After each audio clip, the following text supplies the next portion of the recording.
Hey guys, welcome to Massive Iron Live. Welcome to Friday, March 22nd. Seems like we just got to March and we're almost to April. But the good news is we are in spring, so I'm happy about that. So how's everybody doing? Welcome to Massive Iron Live. If you've not been here before, I'm here every Friday at 11 a.m. Eastern. I think I've been here for, 6 years now, answering your questions. Hope you guys are doing good. I had a good leg day yesterday. I did some leverage squats and some leg extensions, some sissy squats. I'll tell you, the sissy squats really are quality. They're an underrated exercise. I have a little sissy squat station. You can get them pretty cheaply, pretty much anywhere. Really enjoying that exercise. Anyway, I hope your guys' training is going well.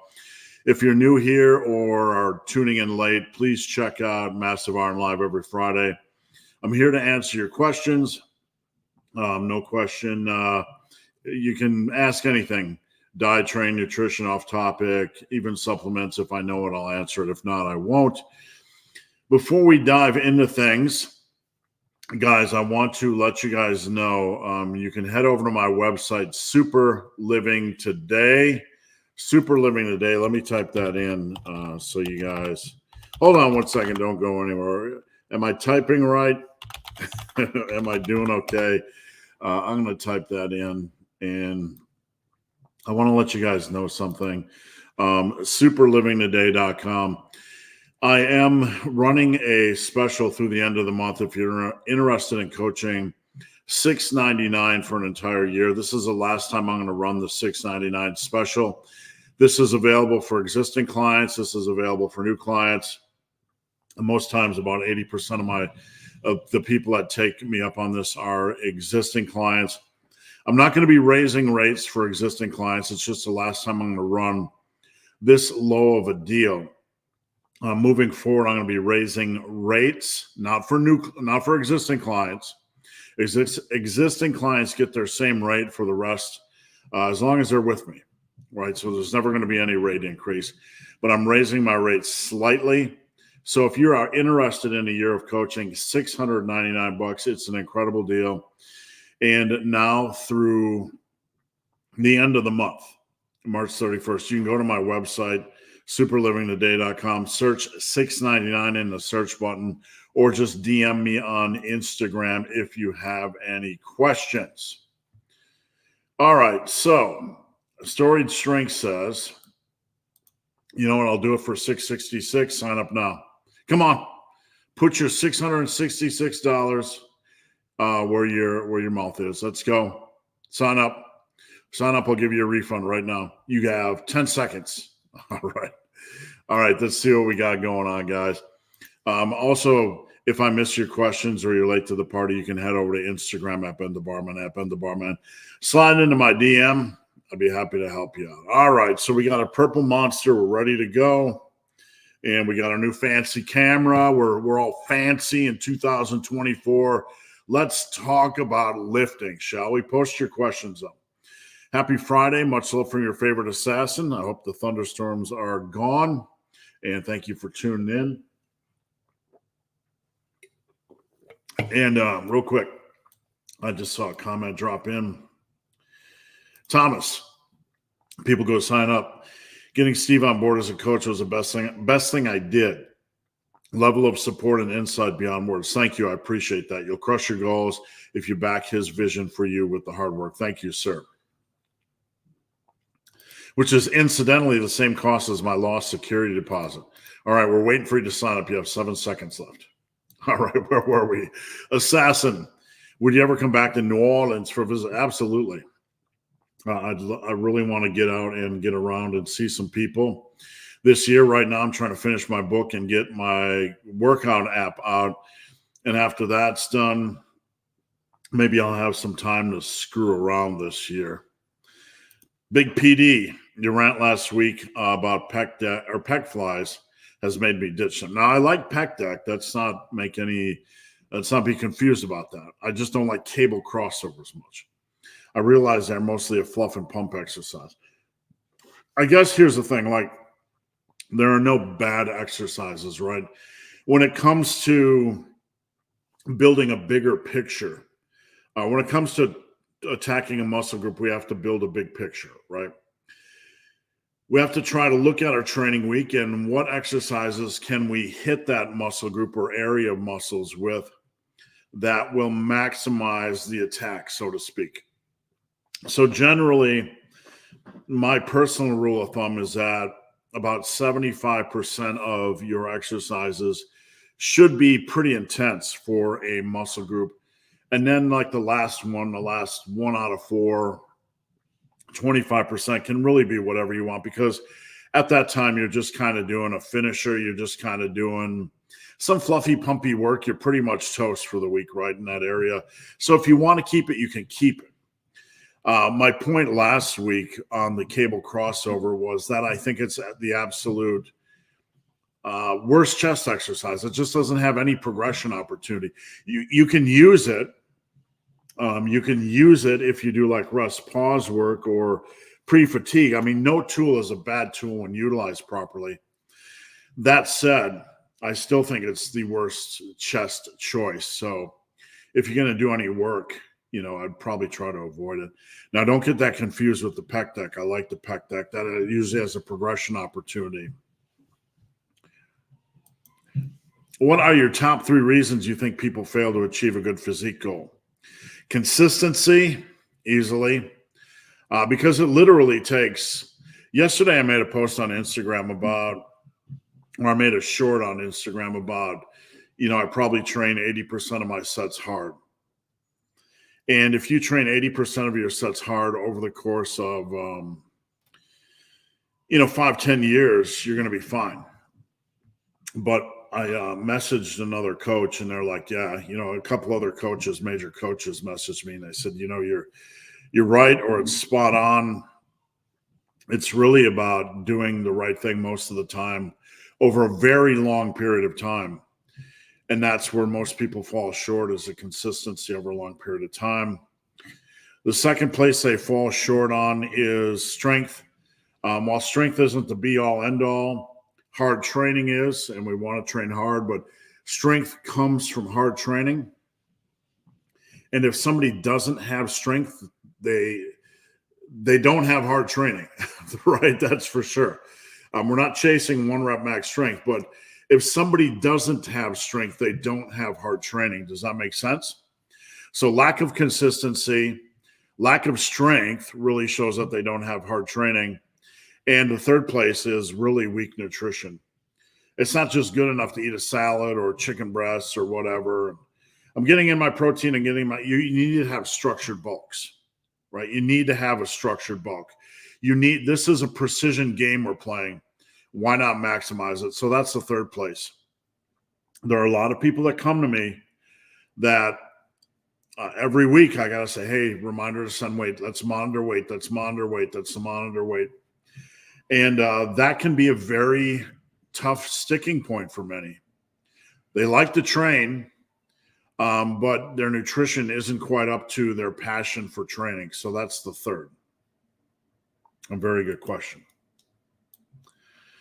All right. Do you think it's human nature to be so full of excuses? That's a good question. I guess the nature of that question is, what is human nature? I mean, I think a lot of these things develop, these things are character driven.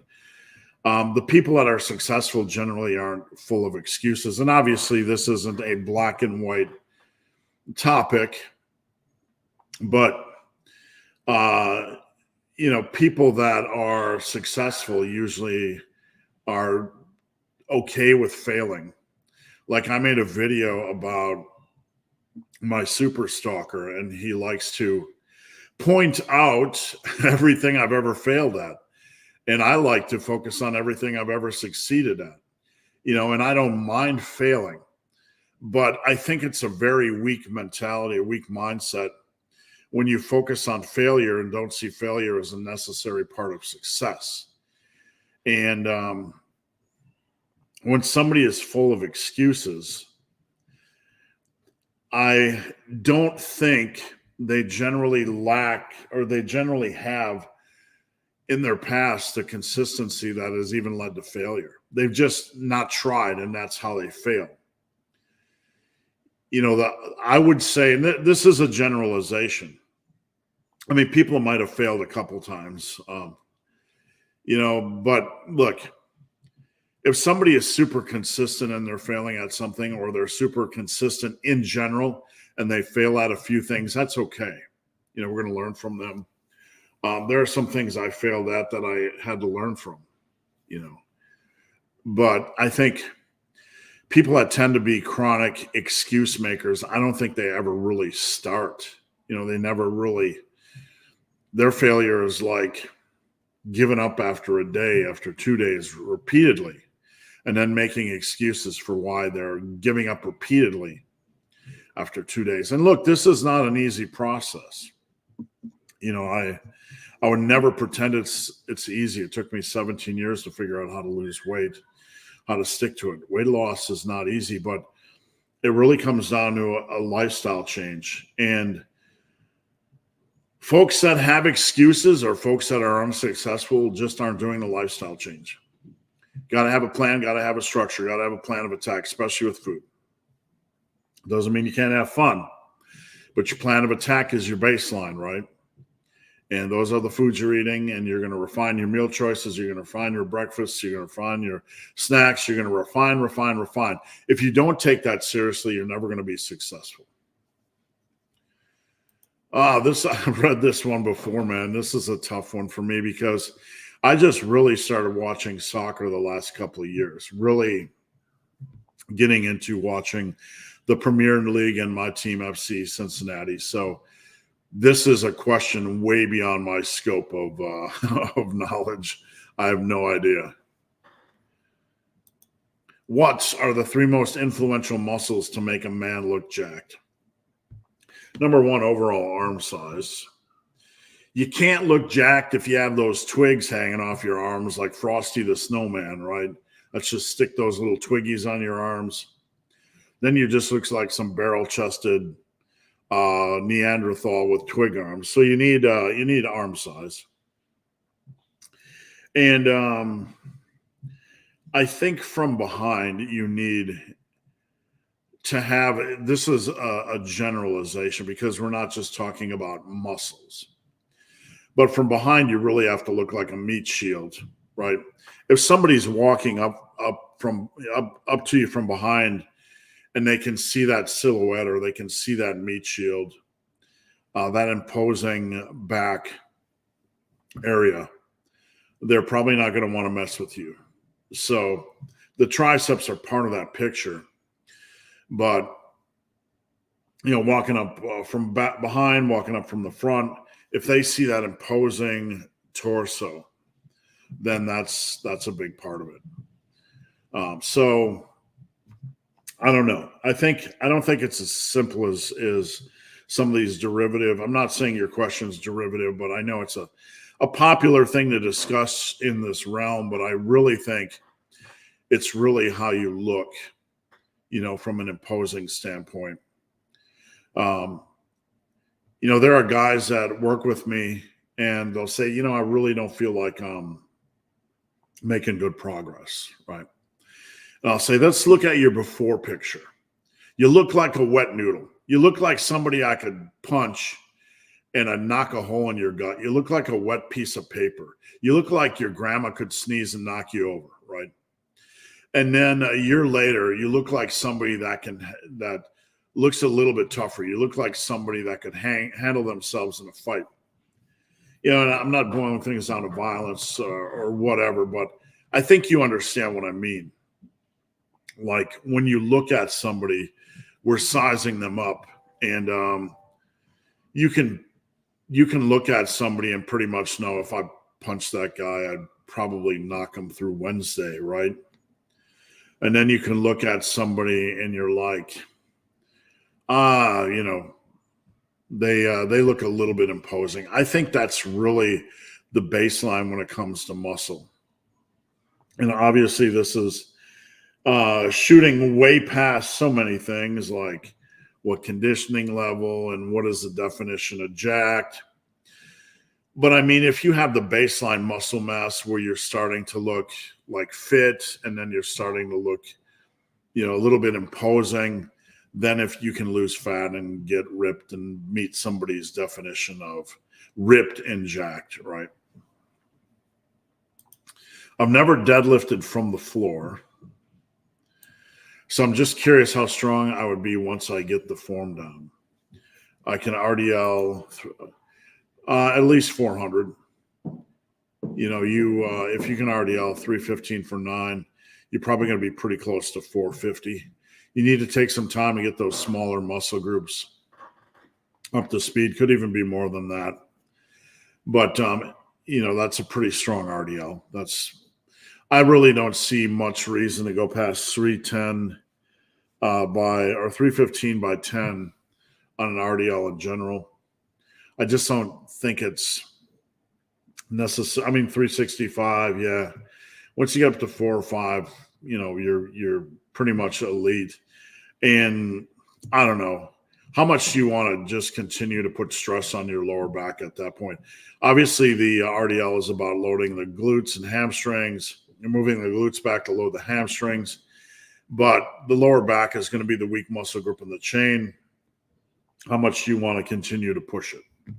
I have on this channel, if you just search Romanian, it's either a 645 or 665 Romanian deadlift.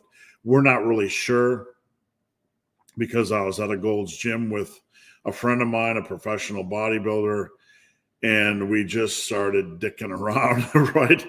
And I put well over 600 pounds on the bar, and I did a Romanian deadlift. And if you look in the video, it comes to about that far off the ground. Not that depth matters, but just for reference, so someone doesn't say, ha, ha, ha, your RDL was high. It was pretty darn buried. And that's not the goal of an RDL. The goal of an RDL is to push your glutes back.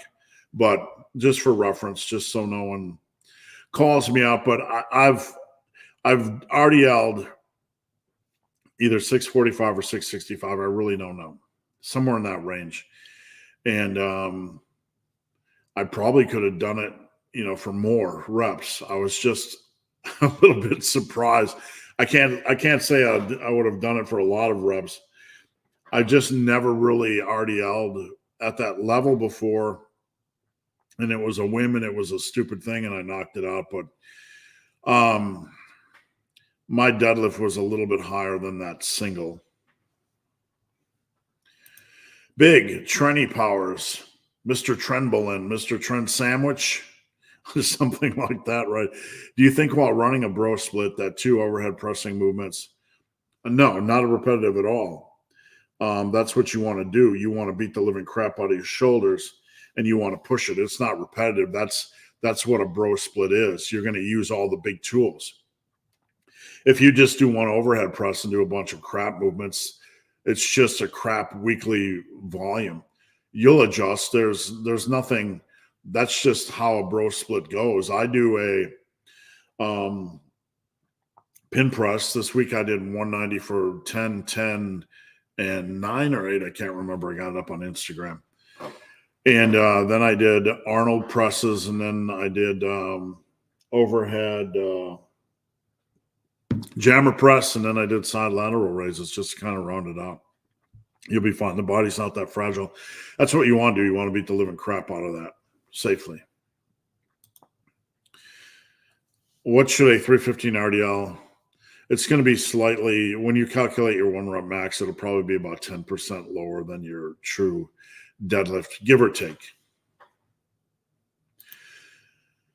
McBean Scottish Fitness off to Dubuque for nationals. That's the UPA meet for anybody curious. I've competed in nationals there twice, maybe 3 times. I can't remember. I've competed there and coached there. I've coached many people there. I've competed there, I don't know, 2, 3, 4 times. I can't remember. It's a great meet. I love that meet. So good luck, my friend. Big Tim, happy Friday. Thanks for tuning in. At what point do you think getting leaner starts to take a bigger toll on recovery? I don't know. I've never been to that stage, my man. I think you have to get pretty super lean before you get to that level. But everything's always going to vary on the individual, right? Because I have some folks that are hypersensitive to a little bit of hunger. Everybody's a little, that's not a criticism. Everybody's just a little bit different. So we just have to understand that. But I think you have to, in general, be pretty lean for it to impact sleep and recovery. Let me get a drink here before I tackle this one.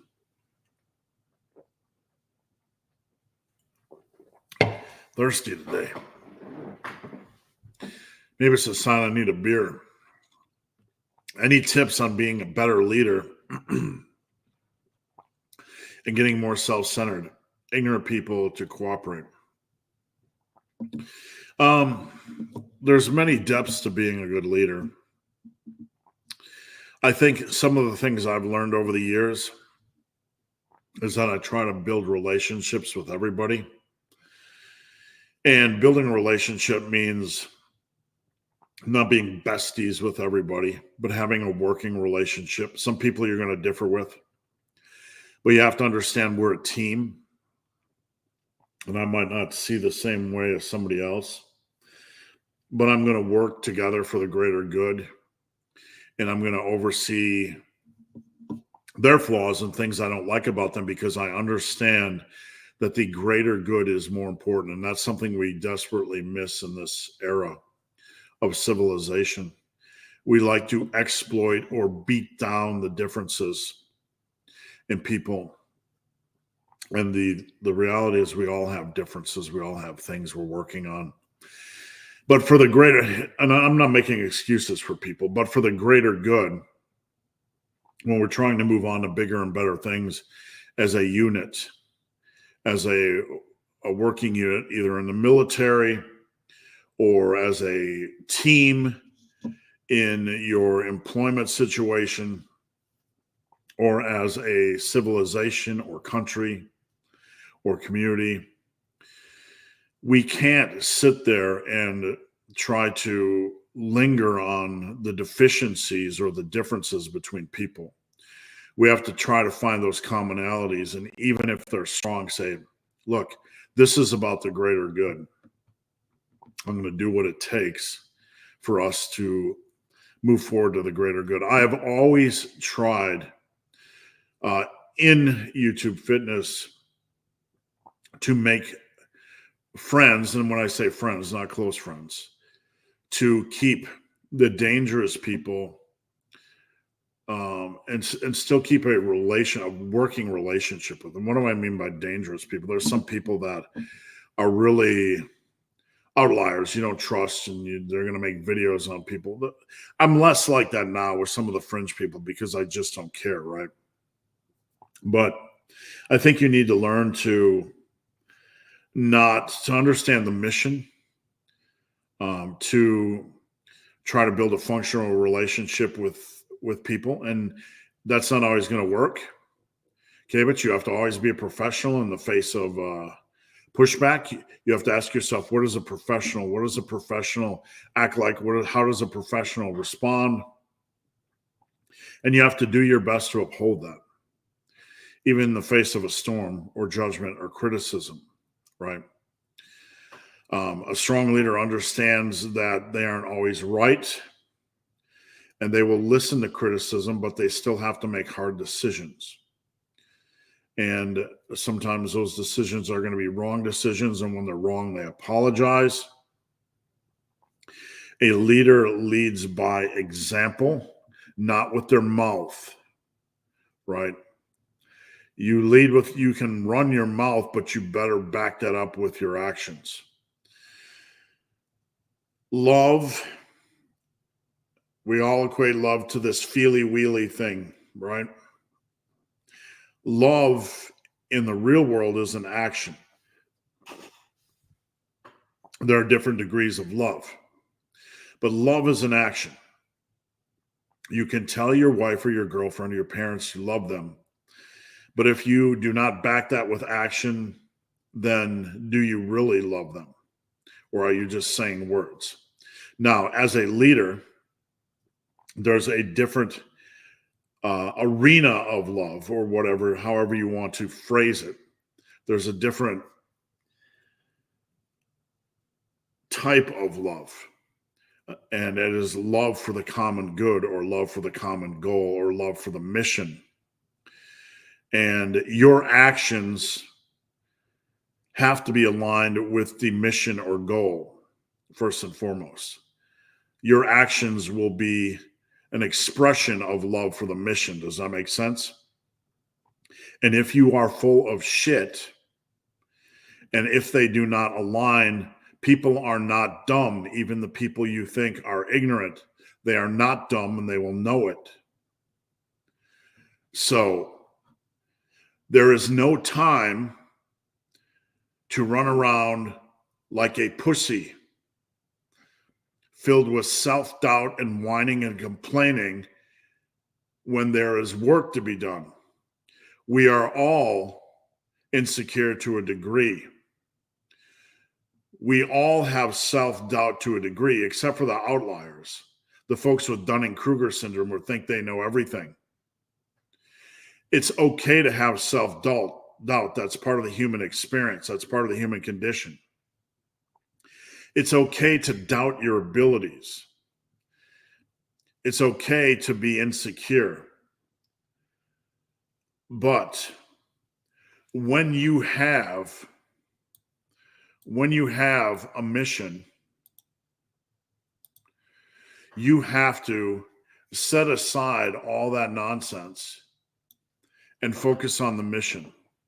You have to do your very best. You can't be in a position of leadership and be like, I have self-doubt. I don't really know if we can do this. I don't really know if I can lead. There's no time for that. You're not putting on a fake act. But on the other hand, that is not the time and the place to waste other people's times with your insecurity. You have a job to do. Do your fucking job. It is not the time and the place to elevate you to some center point on the stage where you're like, woe is me. I don't know if I have it. Oh, it's okay. Attaboy. You're looking for attaboys, whatever. That's not a good leader. Also, if something is broken, you don't know something, you don't know how to do something, you do not just throw people in danger, or you do not jeopardize the mission. You ask for help, either from those around you or from those above you. I've been at jobs where someone would give me a task and I'm like, I don't know A, B, or C. Now you can pretend and just go about your business and let something break, or you can say, I don't know, right? That is part of being a good leader. Getting ignorant people to cooperate, there's always going to be people that don't cooperate, right? And it depends on how much power you have, because you aren't always in the position to have power to force, to enforce consequences for actions. In a position of leadership, you need to know what ability you have to enforce consequences.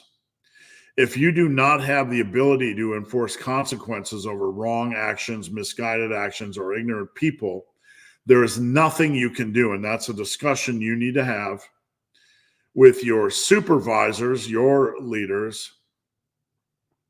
If you have a knucklehead in your platoon, if you have a knucklehead that you work with, and you're in no position, you have no power to enforce consequences, then there's nothing you can do. You need to focus on the well-being of everybody else. Consequences, we're not talking specifically about any method, but a consequence goes, if you have the power say your children, and you say, clean up your room, and they do not clean up your room, you give them a consequence. You did not clean up your room, therefore you're going to stay in your room without your phone until your room is done. In the military, where I was a platoon sergeant for the Broke Dicks, I got to run that platoon and basically be a baby drill under drill sergeants. Not a real drill sergeant, a baby drill. I had the power to issue consequences. If your area is not squared away, you are not going out this weekend. And if somebody violated those consequences and went out anyway, they would pay a huge penalty. So we need to understand as leaders what our power is as well. All right. Happy Friday. What's your advice for setting realistic expectations during a cut in terms of looks and how long it'll take? Well, if you're going to do a cut, I want you to get it over with, right? Realistic expectations. I'm trying to unpack this a little bit. That's highly individual. You know, I want somebody to get in and nail it. And if you're not getting in and nailing it, you know, at least having consistent weight loss and able to exert some self-control over your meals, then there are no realistic expectations. It's a hard question to answer. I mean, looks, there's so much depth here. Where you're starting at, what your specific goals are. Whatever your expectations are, those are realistic. The only thing that's unrealistic is believing you're going to maintain 5% body fat, look like a freak, and never gain a pound while you gain 20 pounds of mass. But that's not an expectation during a cut. Jonathan, happy Friday, Pope Steve the First. Thank you. On pin press for shoulders, do you rest the bar and lift it? No, I do not. The reason why I call it a pin press is because I want people to know we're pressing off the pin for the first rep. You can press it off the pin or deload or unload on every overhead rep. Why do I press off a pin for starters? Because it's easier than starting from the overhead position. It's easier than unracking from the front and sitting back. It's the easiest way to unrack in general for most people. So I start here.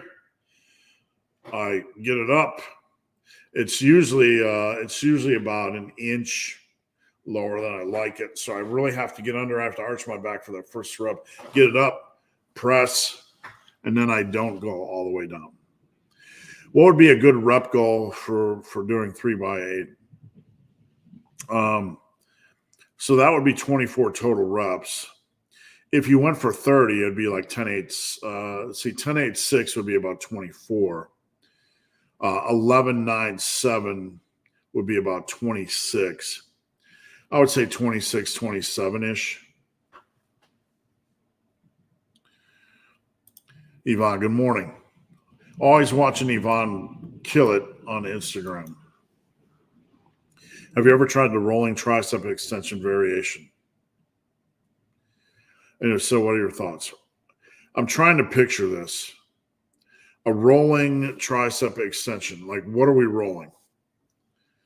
Help me out. I'm not being critical. I just don't understand what we're rolling. Are you rolling your elbows up? Are you on roller skates? Are you rolling we won't talk about that. Big Joe B, what's going on? Good morning, Joe B. PD. Is there any merit to lowering weight on certain muscle groups if you want to do a special or lowering volume? Well, we have to understand what our weekly volume limitations are in the real world.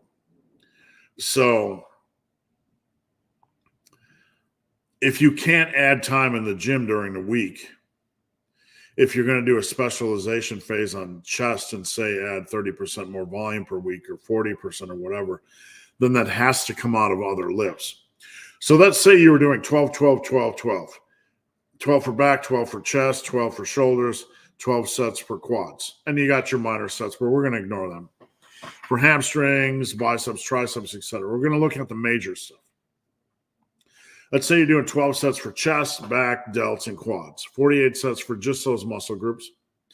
And you want to raise chest to 16 sets or 18 sets. Let's say you want to raise chest to 18 sets per week. And you don't have any extra time in the gym to dedicate.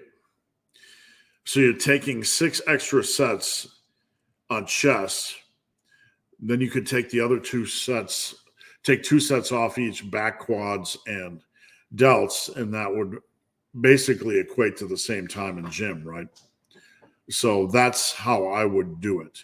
If you don't have any extra time to spend in the gym, you're going to have to move some pieces around the board. Big Stein, thank you, Stein. I appreciate all of your support over the years. Shelly Turner from TeamMassiveIron.com. Barbell Beauty from TeamMassiveIron.com. Sabre Lala, not on TeamMassive.com. Why not? TeamMassiveIron.com, folks. Come join our community. But seriously, we have some amazing female lifters. I posted Barbell Beauty on my Instagram. Always hardworking. Just finished a cut. No wavering, no excuses. It's refreshing to see people just doing their stuff. It is. Because I know they're going to reach their goals or they're going to reach a level of success, and it's just good to see. How much should you push for plus ones during a maintenance phase? It's probably the same as a cut. You just want to take the easy plus ones. You want to save the really, really, really. I mean, we don't want to be weak. I'm not in the gym like during a maintenance phase trying to train like a wet noodle. I will take, a rep if it's available. But the only thing I'm probably not going to do is train above 85% of my 1 rep max. Shelly Turner. Any issues with alternating weeks between deadlifts and threes? No, I do that with a lot of my clients, a lot of them. No issues at all. 100% good idea. Sabre Lala. Got a heart. Got a pink monster with a la la la la, la tongue. Got pink poop and that. That's my interpretation. And then we have a bikini, 2 shoes, lipstick, and a kiss. I don't know. My wife's going to get really confused by this stuff. Science-based lifters versus gym bros. I think they both can be very off base if they do not frame what they are doing compared to what I call history-based lifting, looking at the last 70 years and looking for commonalities. History-based lifting provides a context. What is a necessity? What is optional? Okay? So if science does not align with history, 70 years of history, there's a good chance it's completely unnecessary, one principle. And the same thing with gym bros. Do you have to eat immediately 2.3 minutes after your workout and get in 31.2 grams of whatever? No. A gym bro might say so. But we know from history that there's some variability, and that's more of a preference rather than a rule. Fat Chicken of Barn, good morning, Team Massive. Another amazing woman on Team Massive. You seeing this, guys? Why aren't you guys on Team Massive? You would get a chance to meet all these amazing women. Paul, Mr. Tequila from New Mexico. Good morning. Paul has dropped all the vowels from his life. He's streamlined, except for his name. Good morning, Team Massive, Paul. Thank you. Big Bad Bob.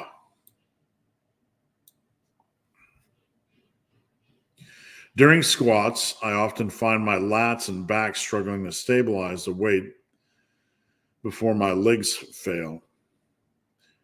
Is there lifts to improve stabilization. I'd like to see your form, to be honest with you. One thing you want to do before you go down is you want to take a big breath, brace the core, and then kind of pull down. We're trying to bend the bar over our shoulders, but we're trying to pull down slightly, lock the elbows down a little bit. That'll help with your upper back tightness a little bit. But I would like to see a form video, Bob. You can join teammassiveiron.com, post a form video, or send me a form video to Instagram at Ben the Barman. Justin Jones, happy Freitag, big, hairy, ugly dude in Team Massive. Thank you. What are the benefits of same muscle supersets, and should they be used sparingly? I think they're more in the role of a finisher, or like when you get on past the heavy work. They can be an amplification technique. You can combine two exercises to amplify the intensity of a muscle being worked. And there are many, many ways to structure. You could do your bench, and then you could do your dumbbell bench, and in between sets of dumbbell bench, you could do maybe sets of flies. Even though flies might not have a spectacular progression opportunity, it's just a way of increasing overall intensity and stress placed upon the muscle group. So when constructed properly, a superset can work very much like rest pause training. It can increase the stress placed upon the muscle. So we like to talk about good quality tension being placed upon a muscle for muscle building. And a superset, there's many, many ways to do it. You can do pre-fatigue, you can do post-fatigue, you can do things like dips and push-ups supersets, you can do push-ups in between sets of dumbbell bench, a lot of interesting things, right? But number one, they are optional. This is a tool. They are not required. They're a preference. And number two, in the long run, if you're training hard, these tools probably provide no additional benefit in the long run. If you like doing them, by all means, do them. So we need to understand that there are a lot of tools out there, and I'm not saying never use any tools. Your tool might be different from my tool, and keep your head out of the gutter. We're not talking about, okay? We're talking about the tools you like to use during lifting might be different than the tools I like to use during lifting. You have a good exercise selection in place. You have progressive overload hard training in place. If you want to toss in a little pre-exhaust, post-exhaust, whatever, go ahead. I might want to do a little rest pause. I might want to do a run the rack finisher.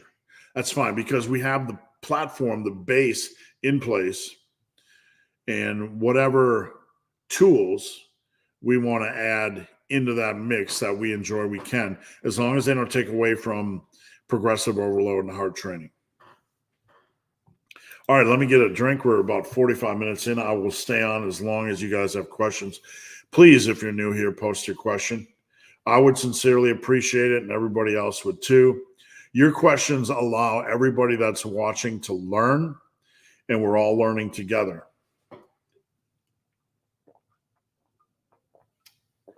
And my light over here is a little bit dim. Let me see if I can fix it.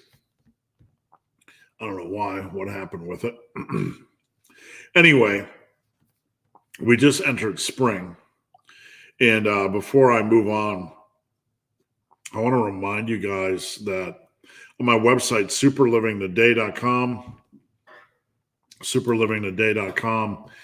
I have a special going on right now. If you are interested in coaching, I'm offering a year special. A year of coaching for only $6.99. You can go over to my website, superlivingtoday.com, and you can, I don't know why my lights aren't working. You can sign up, search $6.99. This is the last time I'll be running this special for a complete year. I'm going to be raising it a little bit. Existing clients will never see a rate increase, so I want you to understand that. I don't know why one of my lights isn't connecting, but we won't worry about that. But this is the last time I'll be running the $6.99 special. And I'm going to raise it a little bit, but existing clients will never have their rates increase. So I don't want you guys to worry about that. But head over to superlivingtoday.com. Who is massive? We are massive. Big Ernie Peterson. Good morning, Ernie. And, you know, I got to give the, every week I give out something to somebody. PD, I'm going to give you out something this week for all the good questions. Hit me up on DM on Team Massive. I'll hook you up with something free. Big Stephen Bush. How's it going, Stephen? Thanks for tuning in. Client him on. Mr. Bro Splits from Team Massive. Thanks for tuning in. Appreciate it. 5 triples at 555. That's a lot of 555 action, man. 555, 5 triples. Way to go. That's some really strong work. Some incredibly strong work. So, Storied Strength said he would sign up for coaching. I'm going to check my emails, see if he did. If it was 666. So, I'm pulling up my email right now. And let's see. Do I see any orders? No. That's too bad. I was looking forward to crushing your soul. But I won't get to crush your soul. So. Big Tom Maisie. People go sign up. Thank you, Tom. I read that earlier. I'm sorry for being repetitive. What's your thoughts on prison inmates and how they train all day with lack of quality nutrition? You know, this has been a topic that's been tossed around forever in the lifting industry. I really have no thoughts. I know it's a fun little topic to discuss, but I'm with conventional training, usually with people that have access to conventional equipment. And I'm not being dismissive. I'm just really over the whole how to prison people train and eat thing. You know, it's just, I'm a little bit over it, and I hope you can respect it's been 20 years of hearing that question. And as they say in the fuck bag industry, my bag of fucks is empty on that question. Big Mike. Because I'm not going to prison, and hopefully you're not either. And if you are, you can ask all those jack guys eating ramen noodles, top ramen, how they're doing it. Should you switch up your grip width on lat pull downs? Well, there's no urgent need to do so, but with that said, I like to switch between a V-bar handle and a normal wide grip every other week. I just enjoy the feel of both. There's no downside. You don't have to get too overboard with it. But, yeah, you can do it. Big Luke C from the land of Luke C. How do you like to structure sets and reps when squatting twice a week? I like a little bit of variety personally, and you don't have to have variety. You can do the same thing both times a week. But mentally, as they say in the fuck bag industry, my bag of fucks is empty when it comes to, does that even make sense? All right, let's stop saying fuck. I like to do it differently. You don't have to do it differently. You can do the same protocol if you like. Some people like that. Whatever makes you happy. Whatever motivates you to squat twice a week. I like to maybe do conventional 3s protocol, which we use in the massive iron world, and then maybe do a 20 repper or 2 12 reppers with lighter weight. I like to have different challenges, but you do you. You learn from failure, not so much from success. Sometimes success is the culmination of hard work and being in the right place at the right time with a little bit of luck, right? So hard work sets us up for luck and fate and timing to intervene and give us a victory. Being a force of nature and being repetitive, is going to lead to some degree of success. So the only thing I've learned about success is that you have to become a force of nature and be unrelenting.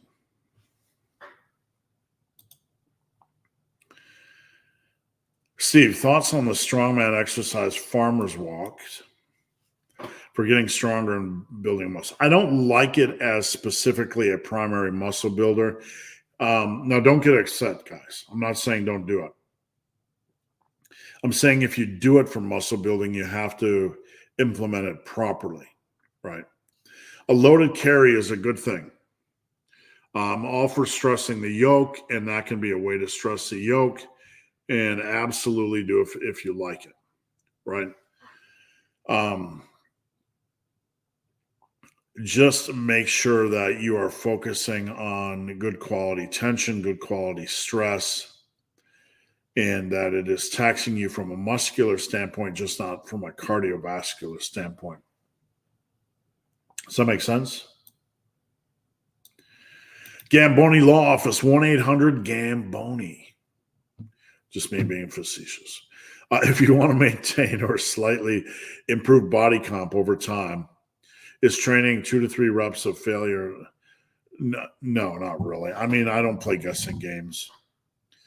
At some point, you're going to have to push. A hard set, you're going to have to push deep, right? So, like, why would I? I'm not saying why would you. Why would I ever want to try to stop sets arbitrarily at some arbitrary 2 to 3 reps shy of failure? Like, I'm going to go into the gym. I want to focus on hard training.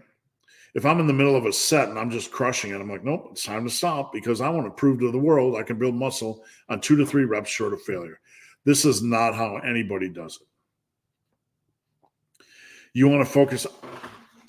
We don't focus on training to failure. We're focused on training hard and pushing sets for as many safe quality reps as we can, at least 1 per exercise. You have to get stronger. You're not improving.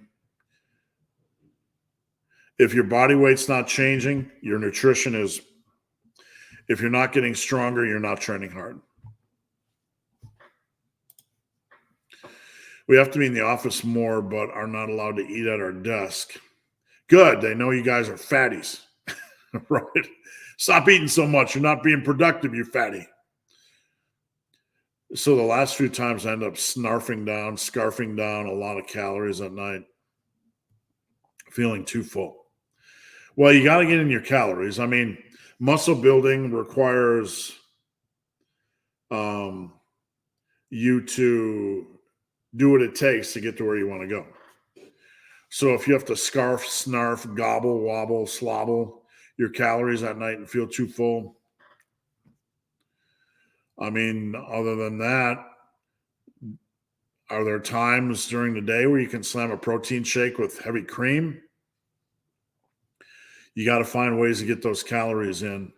That's my only thing. Like, post-workout, I imagine, is not the only time you can eat during the day. And I don't know your schedule, so I really don't know. You could be a ninja. You could be somebody that's paid to hike for 12 hours straight on the trail and map stuff. I don't know what you're doing, some extreme thing. I assume not because you're in the office, right? But we have to look for ways to get in our calories. And that's usually, you can add things like heavy cream in the shakes. You can add things like a little bit of sour cream. You got to be more fat centric if you're struggling with being full, like adding in cheese, sour cream, avocado, nuts, that sort of thing. And that'll help you get in calorie density without as much food density. How long do you think you should peak for a powerlifting meet? It really depends on the individual. Some people like longer peaks. How often you compete. If you're competing every 4 months, then you want to stay pretty much in hard training for 3 months and then kind of ramp it up quickly over 4 weeks. But then again, your training is probably going to be set up to do that anyway. So it really depends on how often you're competing, I would say. what your training style looks like. The key thing here is there's two components, fatigue and fitness. Fitness is basically your strength levels, right? Fatigue, if you're too fatigued, your strength levels are not going to shine. So we want to make sure when we're part of peaking is reducing. I'm not hiding. I'm pulling up my sock because my cankles are so fat that my socks are going down. We want to make sure we reduce fatigue so our strength can shine, right? So a lot of it's dependent on how we're training now, how fatigued we are, how often we're competing, that sort of thing. I know it's a non-answer, but it's really pretty true. Big Alonzo, is it okay to do random workouts every day and still hit genetic? No. You can't just do rando stuff, right? Lifters that are highly experienced, they can go in and grab the 120s on dumbbell bench and push things. But at the end of the day, if you want to be really as big as possible, you need some structure. Advanced lifters are already there anyway. I train hard on everything. I don't think I have an off button. No, it's only a weakness if you get injured. I mean, that's what separates people that are successful from people that struggle, is that the people that are successful generally need limiters a little bit. Injury prevention is all about how do I feel? And if you feel off or unusual, you pull back. And I think you're capable of doing that. It's when something starts to hurt you and you continue to push it and don't give it time to recover that training too hard becomes a weakness. Anthony, any cool videos planned for us? Guys, I would really appreciate it. Yesterday I made a deadlift video on the 10-minute block, and YouTube did nothing to pass that one around. That's for sure. But I have some pretty good deadlift videos that I put out in the last month. If you could watch them, I would appreciate that. Just to, from an information standpoint, I got a lot of stuff coming up that I'm going to be doing for Massive Iron University, new workouts, complete squat tutorials, bench tutorials. I'm just working on information. I'm writing my book. I'm up to about 25,000 words in my book. And I'm going to try to combine the information I put out.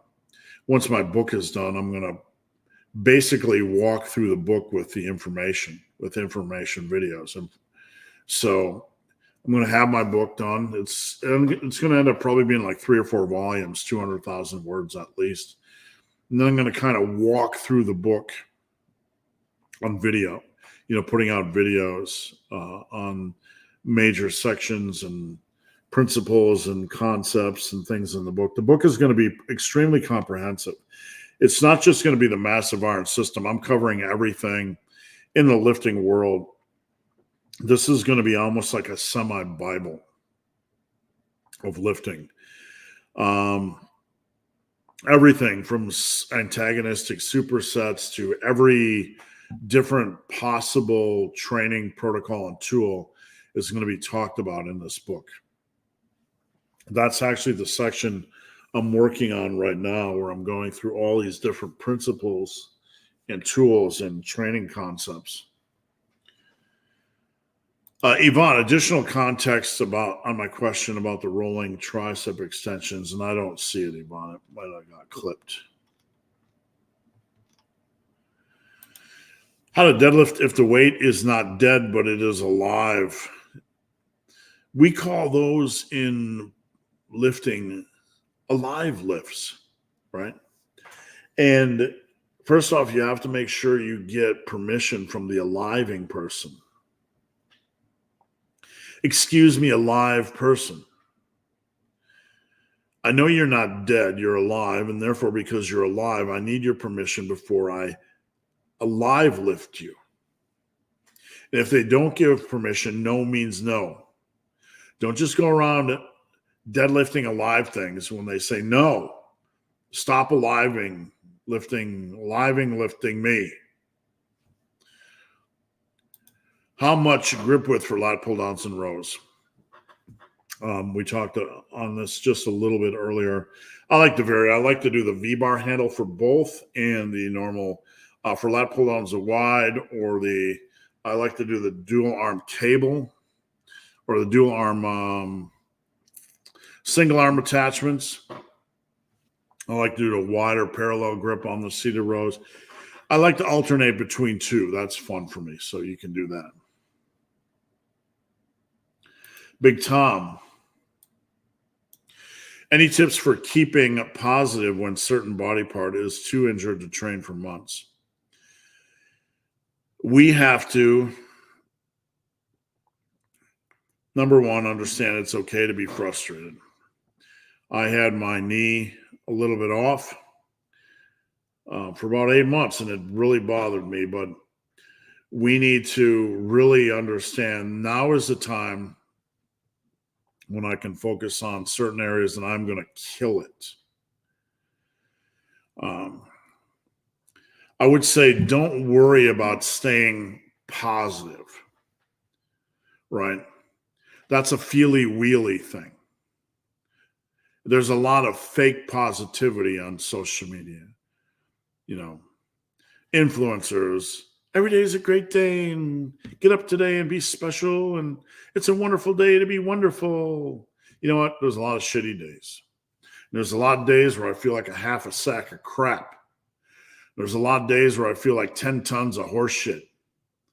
There's a lot of days, hey, you know, you have influencers speaking, you have real world. Like the influencers are like, my teeth sparkle perfectly every day and I bounce out of bed, my sheets are clean, right?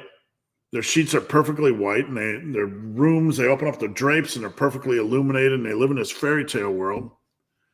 None of them ever shart, right? None of them ever have to check a fart at the door. They all live in this perfect fairy tale world, made up world. I'm not trying to be crude, but you know what I'm saying. And in the real world, we're not like that, right? We don't always wake up every day like feeling like Rocky Balboa or one of these influencers. I wake up a lot of days where I feel like a half sack of crap and I'm like, damn it, this is wrong today. And damn it, that's wrong today. But this is what separates the winners from the losers. We do not care how we feel because we are going to put in the work. We have to compartmentalize things. Influencers don't poop, Bruce just said. It's accurate. Look, I feel this way, but this is what I need to do, right? I made a video called Fuck Your Feelings, and that's actually a section in my book. It's okay to have feelings, right? Watching all those Lifetime movies. I know you are. Because you're taking that TRT and it's driving your estrogen up and you don't know why, but you're compelled to watch Lifetime movies. So it's okay to have feelings. We're not like macho manly men that never have feelings, or macho manly women, or 2024 macho manly non-binary, non-gender neutral, whatever you are. We don't care. But we need to understand we have feelings, and then we have the required work. And we do not, when it is time to do the required work, feelings can motivate us or they can demotivate us. But when it is time to do the work, we better be a force of fucking nature. It is time to get in and get it done. You focus on what you can control, you focus on what you can do, and you get in there and you do it. There are things I can do. There are things I wish I could do. When I'm out there doing trail running, people going by me like, and I'm like, they're like, hey, look at that slow. Yeah. I just keep moving forward. When I do trail runs, I'm the slowest 250-pound son of a gun you ever did see. But I will not stop because that is the one thing I can control. So it's okay to have feelings, but if feelings prevent you from doing something, they're not positive. We have to compartmentalize. I have my feelings, I have the required work, and I'm going to do the required work because anything less is insulting to myself and my goals and my future.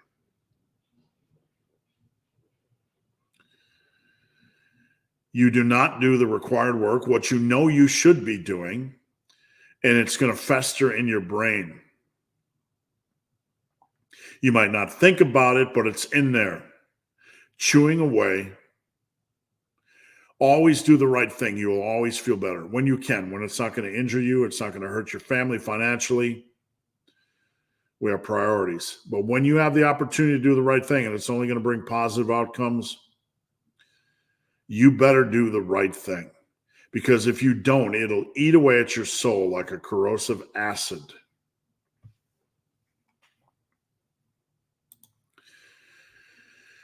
Tricep push out superset with dips. Sounds good to me. Dips are kind of one of those unicorn lifts where it's going to hit your triceps really hard. It's going to hit your chest. I would probably do more of a chest-focused dip first and then a tricep push down, but really it's all about your preferences. I feel, speaking of feelings, grip work more in my hands and forearms. That doesn't mean your forearms aren't working. It's grip work, right? You're going to work a lot of your grip in your fingers, hands. I feel calf exercise a lot in my feet and my toes. No, it's not going to have an impact. We do not care how we feel. There is required work. I feel squats in my hamstrings, but my quads grow. What that means is doesn't mean that your forearms aren't growing. It doesn't mean your calves aren't responding. It means there's other weaker muscle groups in that mix that are probably taking a harder beating. Big Zach Barker running your 8-week bench program mixed into a 5-day bro split. Loving it. Getting 2 to 3 extra reps on the second bench day of using the same weight. That's some voodoo right there. Nice work. Keep at it, man. Just let me know how it ends up. Tonight, I had a dream that the weight was crushing me while doing squats, and I saw you there. Well, I would say if I'm in your dream, that was a good dream. Because afterwards, we'd probably just go out for beer and cigars and talk about the good old times and then eat some nachos and get up and do it again. Anthony, one of my 4 workouts, I can do only 30 minutes. Number 1, you reduce sets to about 2 per exercise.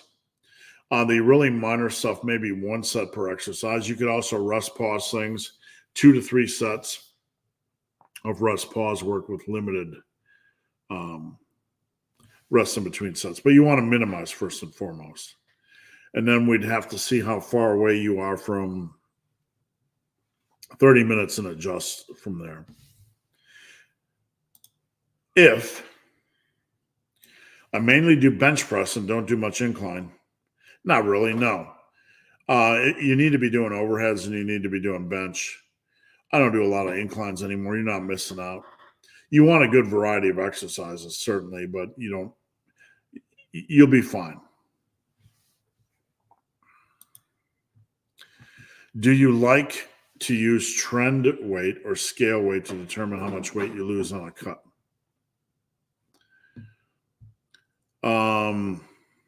I like to look at the linear nature of the curve and at the start and finish. So, but look, if cut and dried, man, if I'm going to start a cut, what weight did I weigh day 1? What weight did I weigh at the end? That's how I do it. How do you know? How do you show? How can you show that you have abs when wearing a t-shirt? That's the question that we can't figure out. You can cut off, you could cut right here, right? And then the places that say no shoes, no shirt, no service, you're kind of skirting around the rules a little bit. We just get that little crop top, maybe get a belly button pierced, right? Get your belly button pierced. Maybe get like a butterfly thing in your belly button. Maybe if you have an Audi, you could get like a community down there, butterflies and snails. And then you can get a crop top. All right. Lifter X, just humor. In prison, you can stay strong and big and muscular or you die. I don't think it's quite that extreme, but it is in the movies. Big Justin Jones. Seems like it would be counterproductive to superset bench with another chest exercise. Well, yeah, if your main goal is bench, if your main goal is just stress and hypertrophy, the bench would go up, but you're not going to run that for your entire training career, right? It's just a season. So during that season, you're probably working on work capacity and you'll be fine. I know you're not a fan, but if you had a client who trained close to max safe reps each set but didn't want to count reps, they have to count reps. How are they going to move up? How are they going to move up in weight? How are we going to know when to move up in weight? This is all speculative. I'm being polite, but this is just all speculative hoo-ha. There's no people like this. You're trying to create like some hypothetical. Say there was this thing that has never been a thing, but if it was a thing, and if we did the thing that was never a thing, no, you're not going to do this. And if you are, you're an idiot. No one does this. It's a hypothetical. It doesn't exist. And it's just a stupid mind game. And I'm not playing it because anybody that doesn't want to count's an idiot. Dr. Mike trains hard 1 week out of 4 and then takes a deal. Dr. Mike takes 4 weeks out of 4 and does a chemical soup that would probably have my balls fall off. No, I'm being disrespectful. I don't care how Dr. Mike trains. I don't care if he takes 52 reps, RIR, whatever. We train how we train the massive iron world because we are not Dr. Mike. We're trying to grow real people in the real world.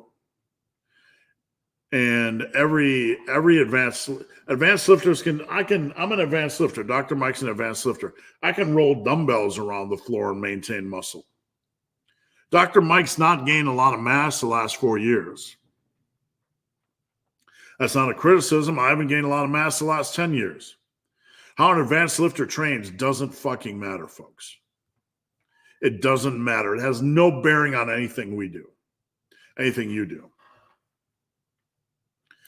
Big Tom, I'm a big fan of bulldozer shrugs and massive skulls, but what's your all-time favorite invention?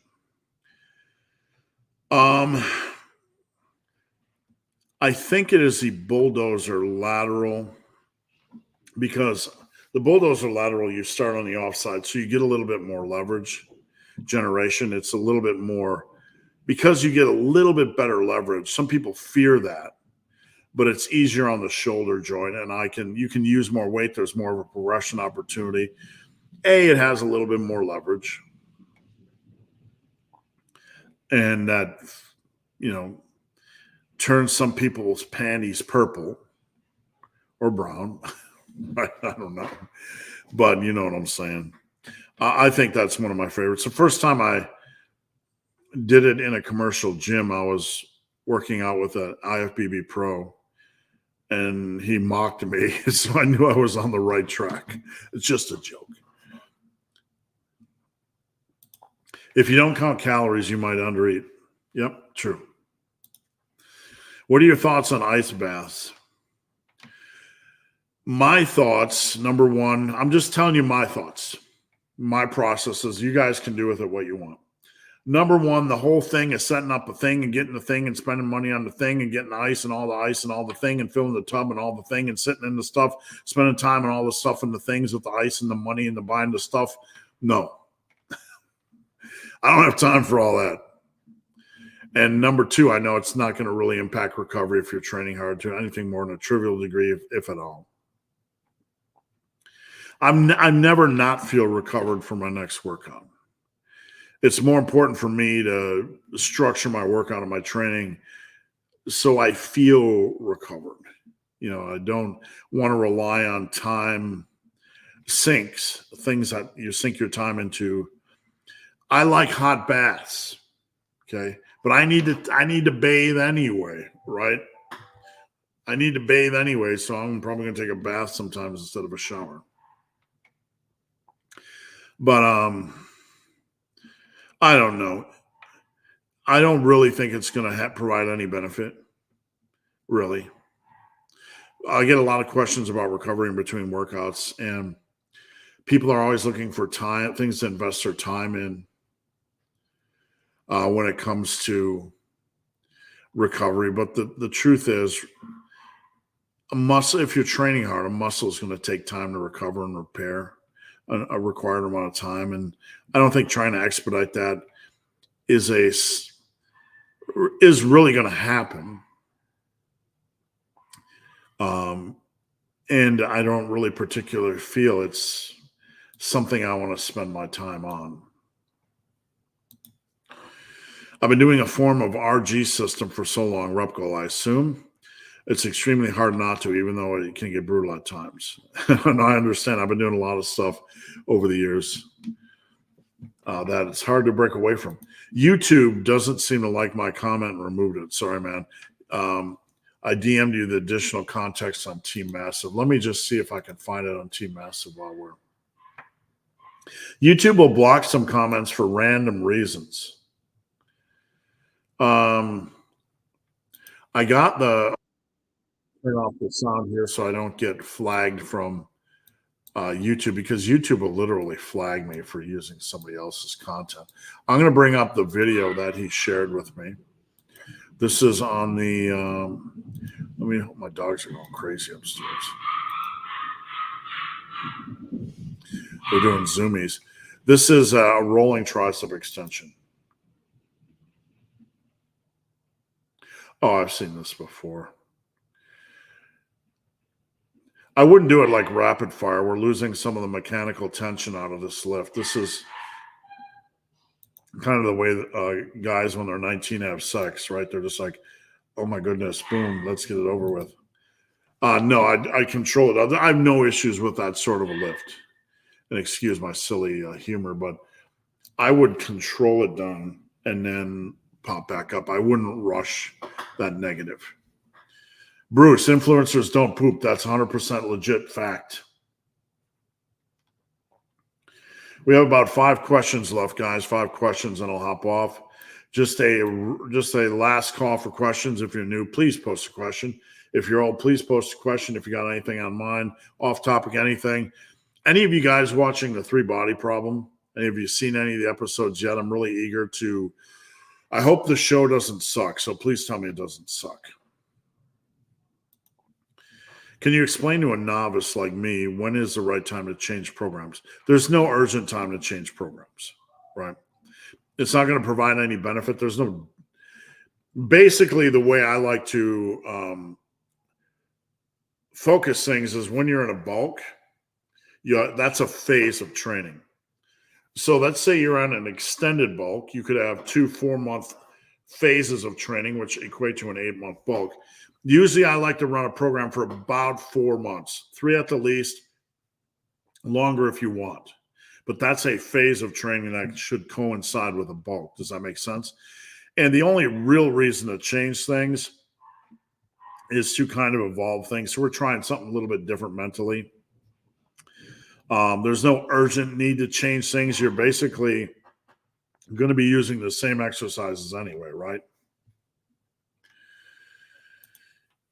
4 different tricepticon isolations per week. No, not at all. The triceps can take a lot of beating. As long as you're recovering, get after them, man. Let's get some work in. If you're working them hard, taking them deep, keep going. If you have any recovery issues, if you have any issues with, joint issues, because sometimes tricep exercises can beat up the elbows, then you would change things. Big Eric, what are your thoughts on cycling the training intensity? Are setbacks a good way for surpassing plateaus? Reading the book Brawn from McRobert, you mean? And he is trading it very high. I think intensity cycling, you're going to reach a point as a late intermediate lifter where you're pretty darn strong. So at that point, it probably, if muscle building is your A1, even if it's not, having an intensity cycle every other week or concurrent type of programming isn't bad. A long time ago in a land far, far away, I wrote a nonlinear periodization program where you did like rest pause 1 week and volume the next. You can do this sorts of things, heavier training 1 week on certain lifts and then more moderate the next. That's perfectly fine. But it's really a game for somebody that's pretty strong and doesn't want to beat up their body, but still wants to really squeak out those last 10% of gains. According to the question before, how do you personally treat with strength stagnation? The first thing you need to understand is slowing of strength gains is natural. It's not anything that's a red flag. People panic. Look, if you got to a 350 pound bench and you wanted to get to a 400 pound bench, there's a good chance, unless you're a super freak, you'll never get there, because not everybody reaches the ultimate strength goals they want. And B, your progress, it might take you 10 years to get there. Right? So I guess we can refer to this as strength stagnation. You have a history of strength gains, but they have naturally slowed. How do you deal with that? Number one, you understand the game you're playing. When you're within 90% of your strength levels, it's going to be slow. There's no way to speed that up again. Unless you just do a random program and you have random luck of the gods and you're the 1% of the 1%. It is the game you are playing, and the best way to win that game is to not panic and be smart and safe. You can try new things, but do not for a second believe they will be magical.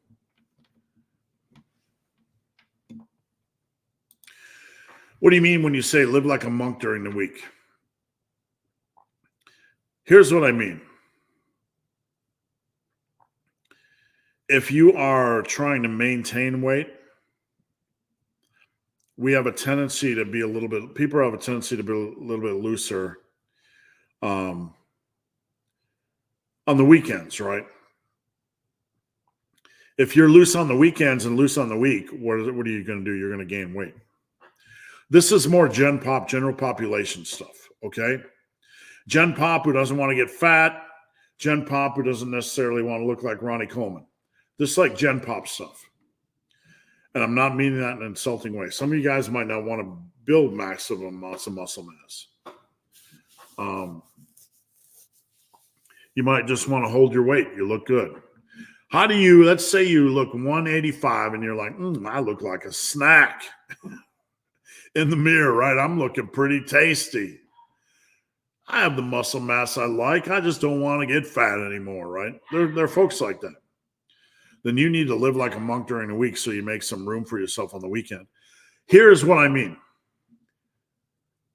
People that slowly gain weight usually do so not because of their straying on the weekends, but because they eat like Fat Albert during the week. Eating fast food, junk food, beer, crap, whatever. A monk is a very structured lifestyle, very focused, very plain Jane. A lot of the same meals, a solid sleep habit, that sort of thing. Does that make sense? If you are living randomly and out of control during the week with random sleep habits, random food choices, you're going to get fat, right? You're going to get slops. Richard, how's it going, Richard? Have a great weekend. Thank you for all your support, my friend. Anthony, have you ever seen guys blow up on twice per week program let's say for half a year. I've had clients blow up on a lot of stuff. Half a year is a lot. I mean, you aren't really going to blow up more than 6 pounds of muscle in a perfect world in half a year. That's a noticeable difference, but that's not, I wouldn't really call that blowing up. Does that make sense? Carl, good morning from the road. Big Zach Barker picked up a deadlift bar for 250. Anything I need to be worried about besides the extra whip? Don't use it for rack pulling, right? Baby the deadlift bar.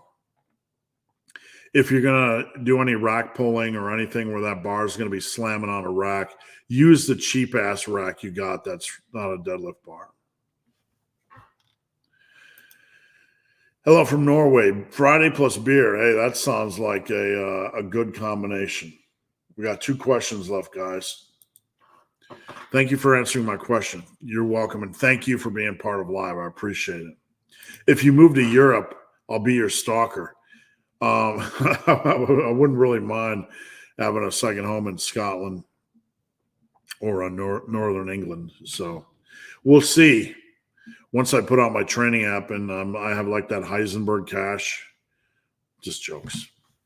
All right, guys, that's it. Before you go anywhere, just a reminder, you can head over to my website, superlivingtoday.com. I have a coaching special, $6.99 for a year. If you're just curious about that, right down there. If you're curious about that, just DM me on Instagram at Ben the Barman or email me, benthebarman@gmail.com. I would love to work with you. I was voted Coach of the Year out of 400,000 trainers by Trainerize, the largest coaching app in the world. Completely unexpected. And I'm not one to try to go out of my way to pat myself on the back, but I'm pretty proud of that accomplishment. I work my ass off. Am I the right fit for everybody? No. But I work my ass off. I will work my ass off to make sure you're on track and to make sure I bother you every single day. I'm not a check-in once a week guy. I check in 5 days a week, right? I have a system. I have a structure in place. Anybody else in the industry calls me nuts, literally, because of the amount of hours I put in coaching. This is my life's work, right? I love coaching. It's not stressful. I love working with you guys. I have teammassiveiron.com where I check in every morning and try to help those guys. And I check in on Instagram and I try to help everybody.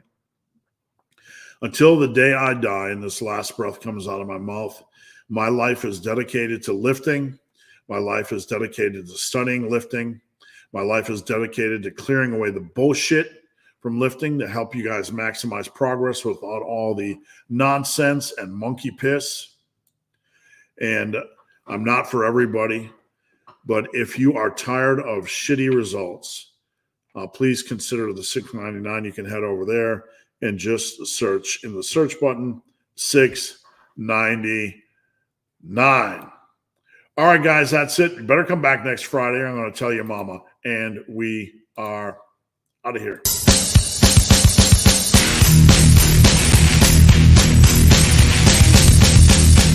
not almost over. It's not almost over. You're not almost there. You're not almost there. You're not almost there.